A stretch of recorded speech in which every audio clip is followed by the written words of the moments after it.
Salut toi, tu sais que t'es vraiment jolie? Je dirais même fantastique. Bonjour à tous et bienvenue dans un nouvel épisode de Dirty Biology qui va parler de la beauté. Je suis en compagnie de Main Nombril de la chaîne C'est une autre histoire et ensemble nous allons essayer de répondre à une question qui vous tracasse sans doute tous les jours. Existe-t-il une beauté absolue? Et c'est vrai que l'idée fait envie. Imaginez si on avait trouvé la formule pour représenter la personne la plus belle qui soit au monde et que ce soit unanime. C'est donc pour ça qu'on va aborder le sujet avec le point de vue de l'histoire. Et la biologie aussi.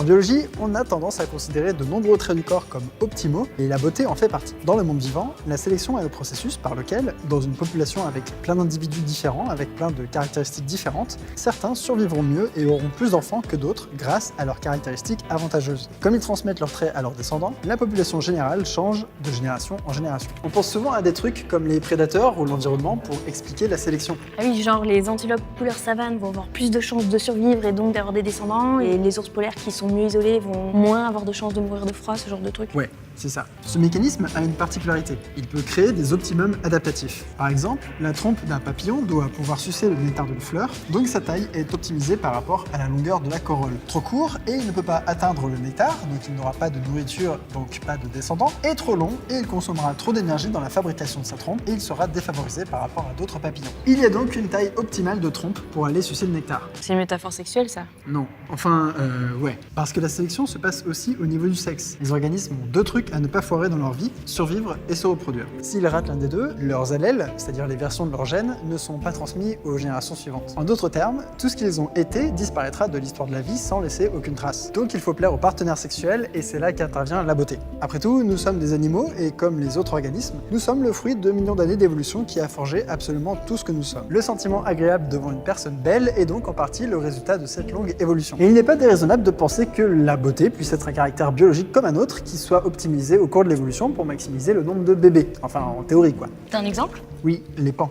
Des expériences en 2011 ont montré qu'en enlevant les taches de plumes, les ocelles de la queue de certains mâles pans, le nombre de copulations qu'ils arrivaient à avoir des femelles diminuait drastiquement. Donc en gros, les chercheurs ont montré qu'il existait un optimum mathématique du nombre d'ocelles pour faire un maximum de bébés. Les femelles ont sans doute un sentiment de beau qui n'est pas satisfait lorsque le mâle a 25 ocelles en moins. La beauté est vraiment dans l'œil de l'observateur, quoi. Alors c'est marrant, cette histoire d'optimum, on la retrouve aussi dans l'art. Pour réussir à représenter une personne parfaite, les artistes ont essayé de trouver des règles, des trucs à reproduire, donc il fallait comprendre la beauté, l'analyser.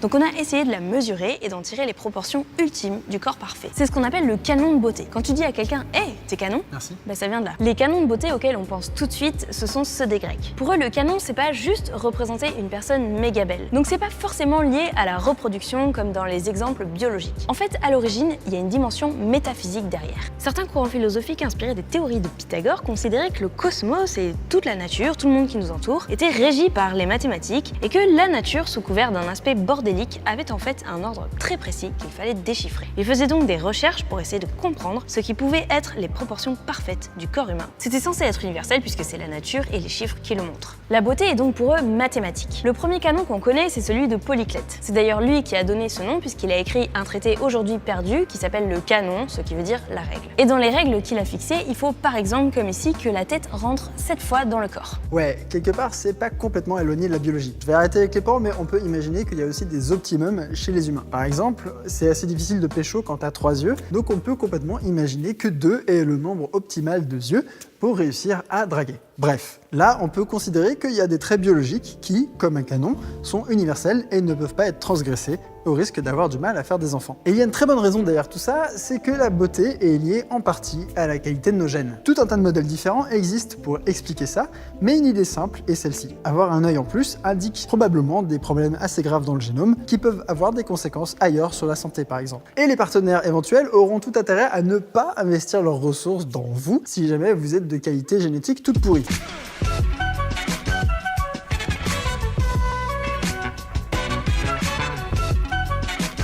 C'est un peu simpliste de réduire les comportements humains à de la biologie et quelques gènes, non? Clairement, et j'ai déjà parlé de ce genre d'études dans un autre épisode.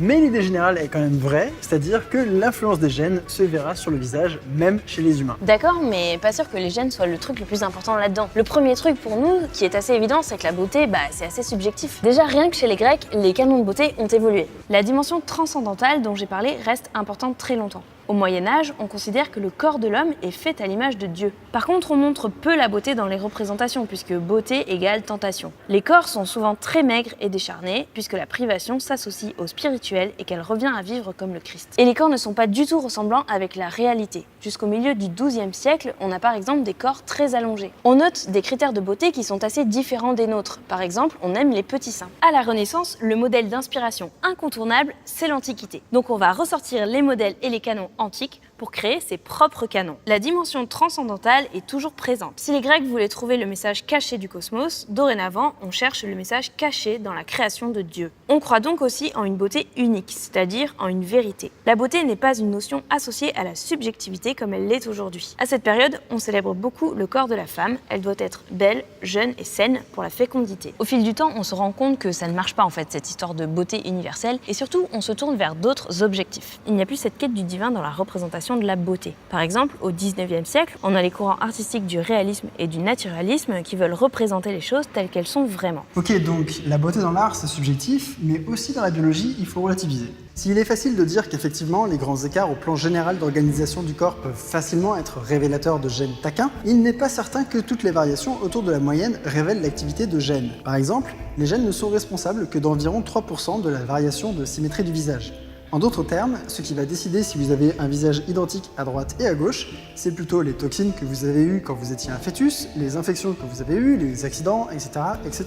La beauté est donc clairement le résultat d'un faisceau complexe de facteurs. D'autre part, il est fort probable que la sélection sexuelle joue moins sur la beauté physique que sur tout un tas d'autres facteurs. Chez les pans, par exemple, des études récentes ont montré que les femelles s'en foutent pas mal du nombre d'ocelles, tant que ce nombre est dans la gamme normale que l'on retrouve dans la nature. Bref, les ocelles sont surtout un facteur important quand elles sont manquantes, et donc elles marquent la laideur plutôt que la beauté. Ce qui marque la beauté, c'est plutôt l'attitude de l'individu, les comportements, etc.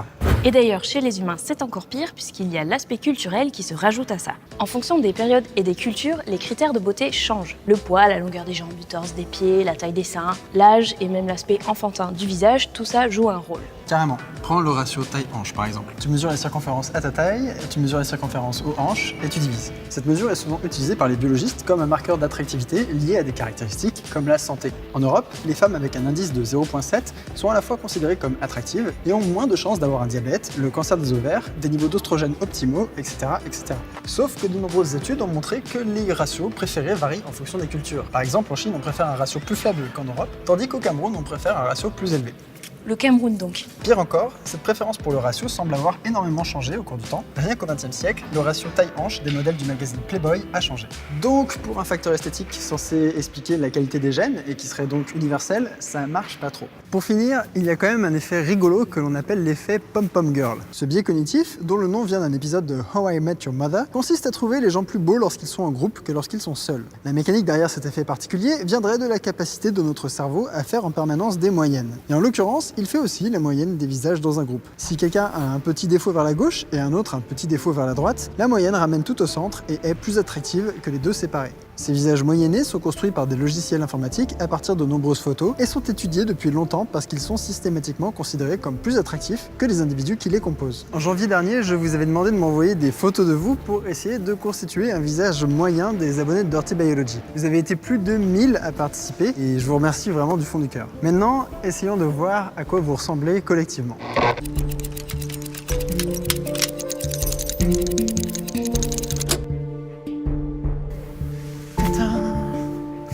Alors si les gènes ne sont peut-être pas la réponse vers la beauté, si celle-ci évolue en fonction du temps, de la culture, qu'elle dépend du comportement ou de centaines de petits facteurs, au moins on sait qu'on peut être plus beau collectivement que chacun de notre côté. Et ça, c'est quand même cool.